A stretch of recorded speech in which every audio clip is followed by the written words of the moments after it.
Amerika ovozi xolis, tezkor va ishonchli axborot manbai.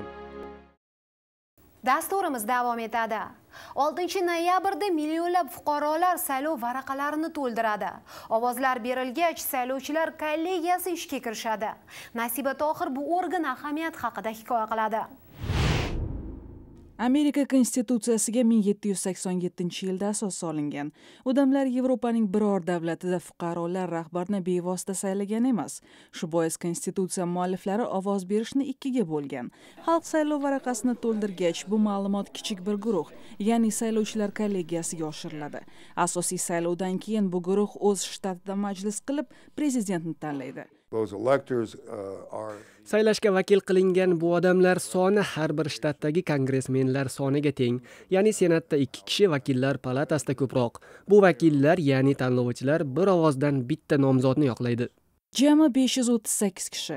Shundan 270 nafarining ovozini to'plagan prezident bo'ladi.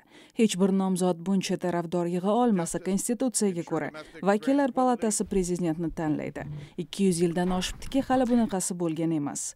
Aksariyat prezident poygalarida bir nomzod ham oddiy fuqarolar, ham saylovchilar kollegiyasini zabt eta olgan. 2000-yilgi saylov istisno edi. Demokrat Al Gor prezident saylovlarida mamlakat bo'ylab raqibiga qaraganda 1,5 millionga ko'p ovoz olib, saylovchilar kollegiyasining 266 ovozini to'plagan edi. Lekin respublikachi Jorj Bush Florida shtatida kichik farq bilan oldinda edi. Al Gor Floridada ovozlar qayta hisoblansin deb chiqdi.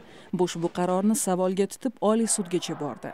Saylovdan bir oy o'tib sud masalani Bush foydasiga hal qildi va Florida saylovchilar kollegiyasiga tegishli 25 ovozni unga hadya etdi. Bush Oq uyga kirdi.